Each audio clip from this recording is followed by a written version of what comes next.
What a week. Great comments on the forum.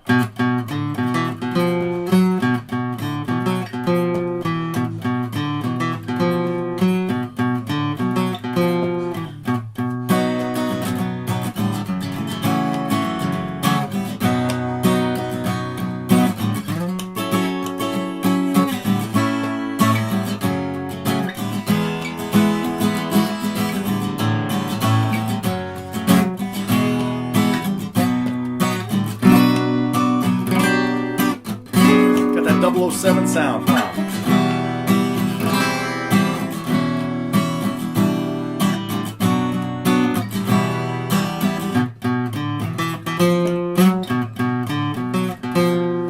A song I always meant to get to. Max beat me to it.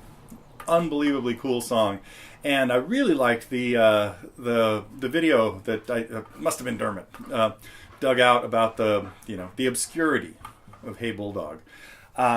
What else? That the Hard Day's Night conversation is great because everybody hears 75 different notes in that chord. The primary notes do seem to be G, D, C, F, and a D in the bass. So there's a lot of different ways you could play this, and probably an A, but maybe not. One guitar might have been just been doing that. The D and the G open, a C, and a matter of fact, that's what this book. Let me show you. One of my friends here. You've probably seen this book before, the Beatles Bible. Wait a minute, it's really heavy. Oh, I gotta get my shoulders fixed. Anyway,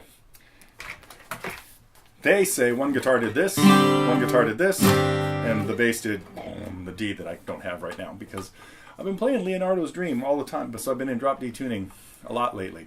Another lesson that got started today, got sidetracked, and couldn't quite get it finished all this week. So the rest of it we'll get to next week. But at least it gives you a start on playing this my PFM, my latest favorite song by PFM.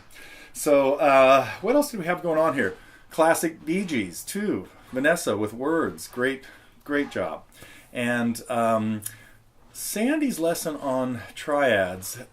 When we first talked about this, when I'm playing a second guitar part along with somebody, and let's say we're doing it in F, I would think of just going from chord 1 to 5 to 4 to 1. Wait a minute, get my numbers right. To 4 to 5 to 1 in possibly that shape. But if it was in F sharp, I just do the same thing here. And so I'm thinking of the relationships of 1, 4, and 5 through the different families, the E, A, and D families. And that's what I hope some of you printed up the attachment. I hope the attachment got attached anywhere in there, and you can fill out, see if you can get the answers right. If you start in the D shape, where are chord 4 and 5 in the other families? And if you start in an A shape, where are 4 and 5 in the other families? And if you start in an E shape, where are they? And then we worry about the minor chords.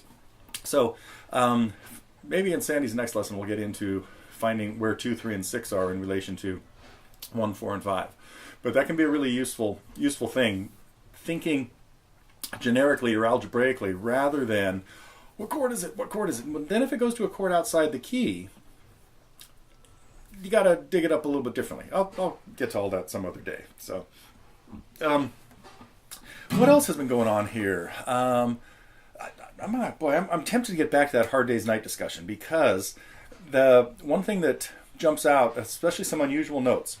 Somebody's registered that there are F sharps in there.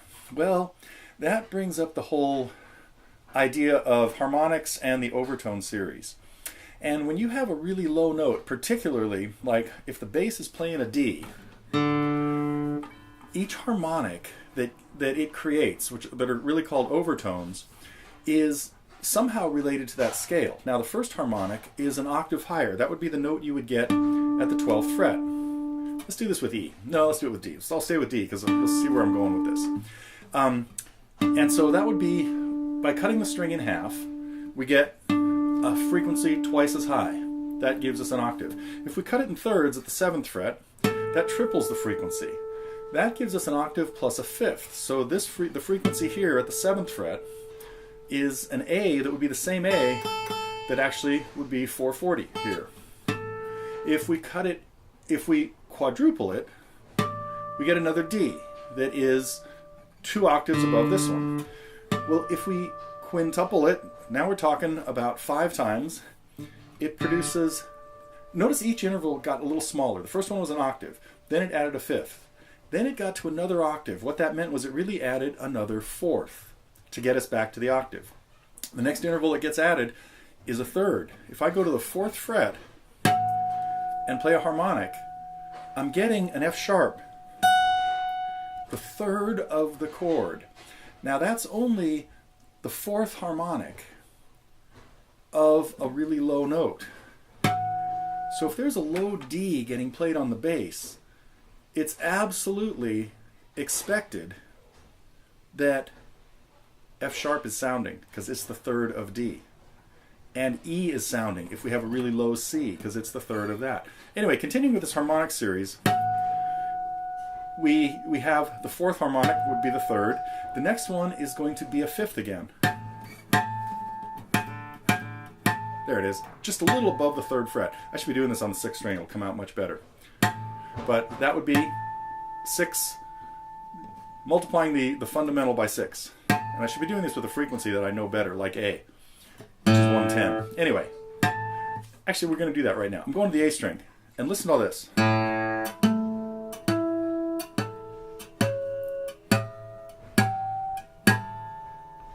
don't know if those all came out, but I eventually got to a note between the 2nd and 3rd fret, a little closer to the 2nd fret, that would be cutting the string into 8ths, or multiplying it 8 times.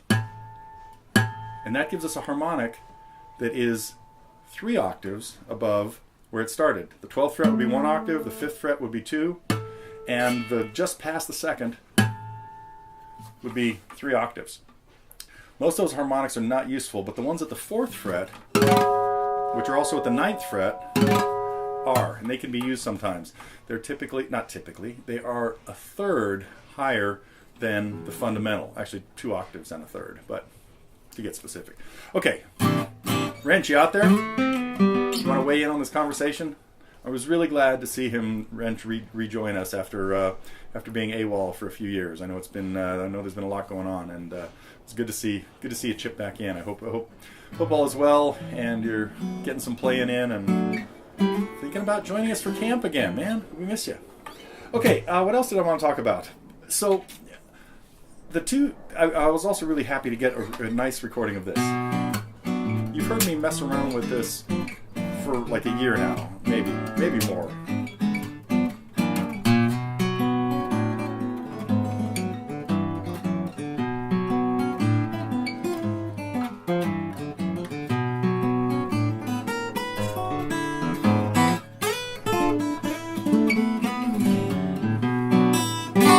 Anyway, it was really fun to be working on that Blues Land. I may get to a lesson on that somewhere down the line. I'm thinking I'm going to finish the Leonardo's tune for a while first before I get into that one. That will be finished. I should have it all together by early next week. So, but those have been really, really fun things to play, and that's been sort of sidetracking me from getting the lessons finished I wanted because I was having too much fun playing. I guess I'm not allowed to do that.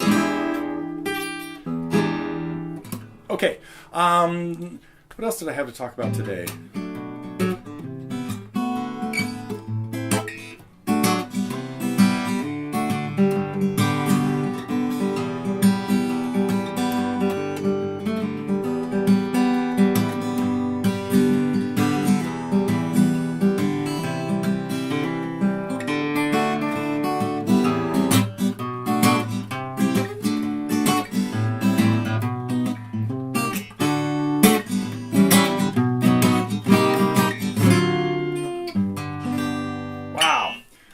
About doing the song that reminded me of, but you probably all figured it out, but maybe I already have, I don't know.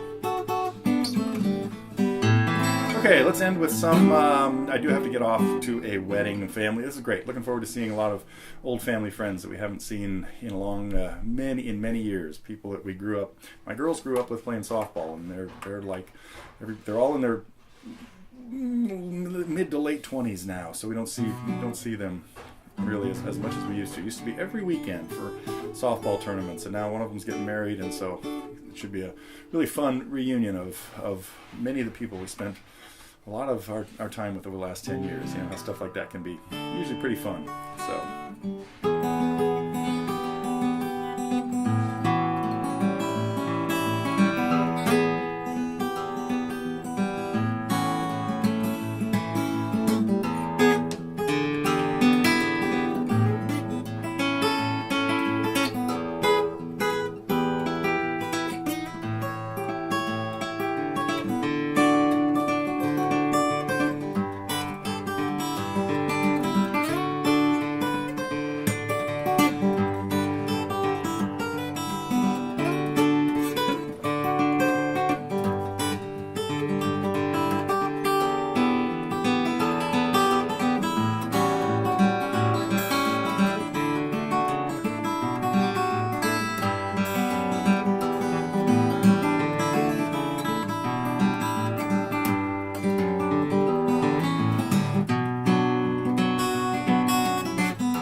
Okay, that's it. I never even told you the date today. It's November 10th. We're heading into Veterans Day weekend, and really best wishes to everybody who's a veteran. That's a tough calling in life, and I've got a few close friends around here that have been doing that. So,